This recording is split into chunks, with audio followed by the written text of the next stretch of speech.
7 May 1988 maanta oo kale waa mid ka mid ah maalmihii lafdhabarta u ahaa taariikhda halganka jabhadii SNM waana maalintii ay galeen magaalada Burco ee xarunta gobolka Togdheer warbixintan ayaynu ku eegi doonaa 7 May 1988 gudagalkii SNM ee magaalada Burco 7 May 1988 waa mid ka mid ah maalmihii lafdhabarta u ahaa taariikhda halganka ururkii SNM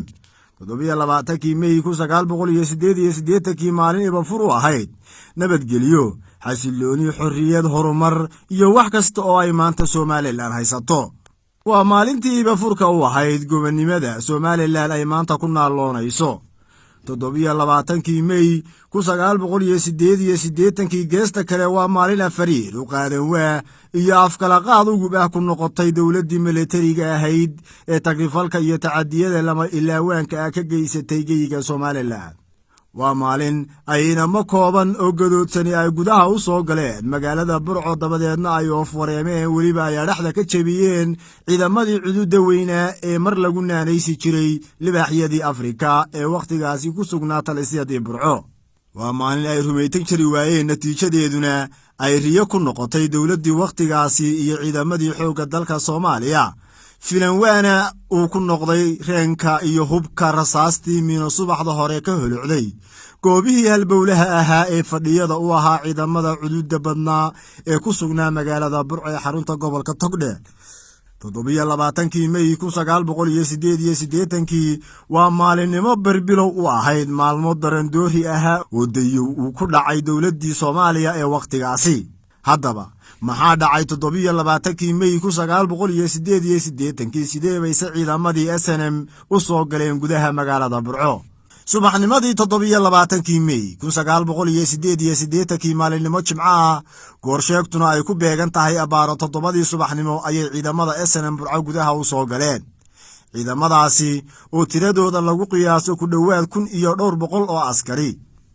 ayaa waxaa hogaaminayay Mujaahid Axmed Mire Maxamed sidoo kalena waxaa abaanduule u ahaa Mujaahid Aadan Saleebaan Cali oo magubta loo yaqaano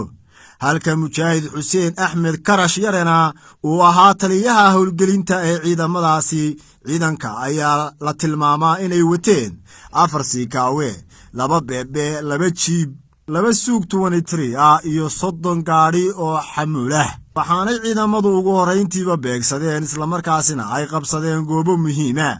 sida xiradii Gooncad waa xiradii madaafiicda Burco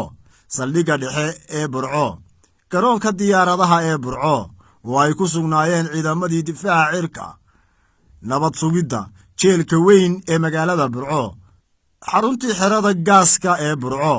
waa ciidamadii gaaska saddexaad ee qaybta 26aad ee xoogga dalka Soomaaliya oo ka koobnaa 4 guuto oo ciidanka dhulka ah 1 guuto oo taangiyo ama bakaarayaal 2 guuto oo madaafiicda goobta ah iyo 1 urur oo ah hubka waxgumaada ee BM-ka loo yaqaano amin ay goorsheegtu ku beegan tahay abaaro 7 subaxnimo ayaa mar qura sanqadha rasaastu isqabsatay oo ay higtu yeedhay waxaanay ciidamadii SNM oo dabcan gacan ka helaya qaybaha kala duwan ee bulshada rayidka ahi ay Burco ka dhigeen taariikh lama ilaawaana halka ciidamadii dawladuna ay noqdeen wax dhinta wax isdhiiba iyo kuwa firxada waxa maalintaasi la laayay saraakiishii iyo taliyayaashii ciidamada ee Burco ka talin jiray kuwaasi oo ay ka mid ahaayeen taliyihii ciidanka gaaska saddexaad ee Burco fadhiyay Master Cadce taliyihii amar ku taagleynta badnaa ee Bileyska Burco xukumi jiray waagaasi Master Captain Maxamed Abshir oo lagu naanaysi jiray Captain Falso maalintaasi 7 May 1988 ciidamadii SNM ee Burco galay waxay xaqiijiyeen guushii ugu horeysay ee SNM ay gaadho xabadii maalintaasi Burco ka bilaamatayna waxaa muddo 2 sano iyo badha ay ku soo afjartay taliskii arxanlaawaha ahaa ee Jaale Maxamed Siyaad Barre markan waxaynu isdul taagaynaa waraysi amuurahaasi ku saabsan oo maalmo uun kadib waqtigaasi uu bixiyay gudoomiyihii SNM ee waagaasi Mujaahid Axmed Maxamed Maxamuud Silaayo waraysigaasi oo ay la yeelatay laanta afka Soomaaliga ee BBC waxaana waraysigaasi Master Silaayo uu kaga warbixiyay gudagalkii Burco iyo guulaha SNM ay gaadhay maalintaasi 27 May ee 1988. horta magaalada 29 bishii 28 baa la qabsaday si buuxda loo qabsaday duulaanku wuxuu ku dhacay muddo badan baa SNM waatii u dagaalamaysay ahayd urur xornimadoona waatii dalka gudihiisa ka dagaalamaysay muddo badan diyaargarow ayaa ay ku jireen ciidamada dhaqdhaqaaqa wadaniga Soomaaliyeed marka waqtigii ay ula muuqatay inay fursad u ahayd ayaa dagaal karisa shacbi weynuhu taageersan yahay meelo badan laga soo baxay ayaa lagu qaaday dhinacyaal badan oo wadanka ka mid ah oo aaga waqooyi ka mid yahay halkaa dabadna waxaa lagu qabsaday magaalada Burco isla markiiba magaalooyin kale miyaad iyana weerarteen oo aad qabsateen mase waa Burco sura weerarku meelooyin badan baa la weeraray ilaa imankana meelo badan ayaa dagaalku ka socdaa meelaha la qabsaday ee aan warkoodana waxaa kamid ah Cadaadley waxaa kamid ah muxuu ahay ereyada Gabiile laftigeeda oo meelo badan laga xoreeyay waxaa kamid ah tuulooyin badan oo hawdka ah oo shacbigu isagu laftigiisu gacanta ku xoreystay ood weyne ayaa kamid ah waxaa kamid ah meelo badan oo baadiyaha iyo tuulooyinka ah maalintii isniintii hadal aad soo saarteen oo London ka soo saarteen waxaad ku sheegteen magaalada Sheekhna inaad qabsateen Sheekh ma ku jirtaa magaalooyinka aad qabsateen Sheekh magaalada Sheekh طبعا laftigeeda anigu saacadana fadhiyo boobo laakiin waxa ogahay in dagaalo badan ay ka socdeen kana dhaceen berbera iyo Sheekh dhexdooda oo dagaaladii muxuu ahay ciidanka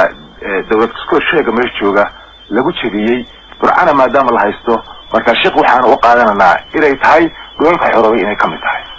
askarta amba ciidamada SNM magaalada Burco weerarka ku qaaday tiradoodu intee bay leekaayeen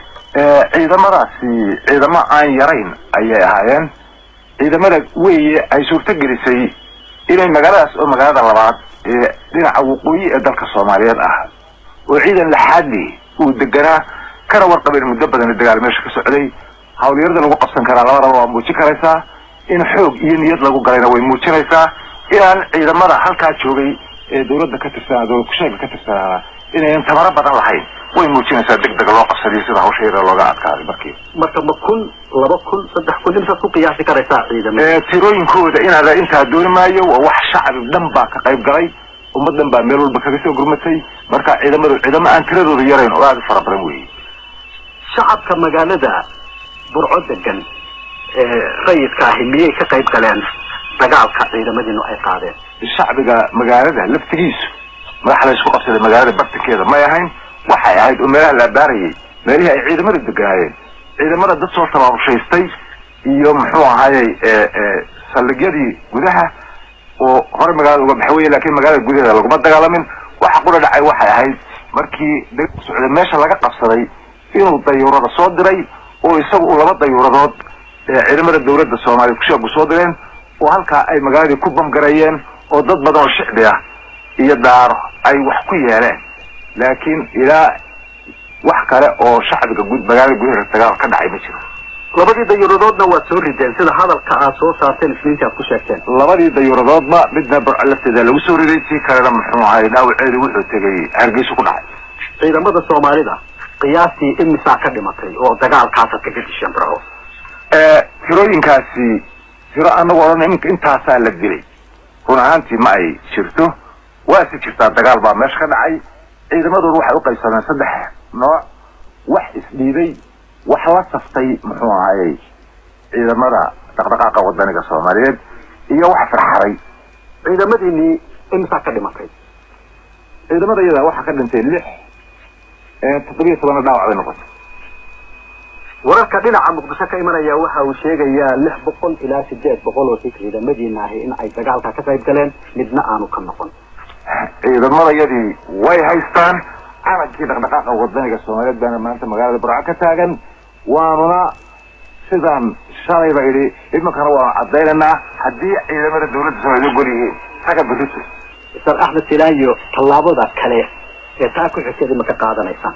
tallaabada kale ee taa ku xigtay oo qaadana waxa weeye dabcan inaanu dhulka intikaan ka xoreyno nidaamka faashiga ee dalka ka dhisan meelo badan baa dagaalkii ka socda meelo badan baa iminka dagaalkii Hargeysa waa ka socdaa waa ka taagan yahay magaalooyin kala badan waa ka taagan yahay waxaanu ku rajo weynahay inaan meelo badan oo dalka xoreyno dalbanka ka sii wadno ilaa dalka Soomaaliya xorado dhulkee way dhulka aad leedahay waan xoreynayna dhulka Soomaaliya sida dastuurka iyagu dhigayo dadka aanu nahay ummadda Soomaaliyeed baan nahay dalka yagii Soomaali la oran jiray weeye dalka aan xoreyna gobolada waqooyiga ma gobolada waqooyiga dalka Soomaaliyeed ka mid yihiin waa xoreyna gobolada kalena waa iyagana waa xoreyn doona waqtigooda insha Allah waa la gaari doonaa ama imika hawshu waa ka socotaa Cabdi Qani Xuseen Abukar Cabdi Qani Baylood Sahan TV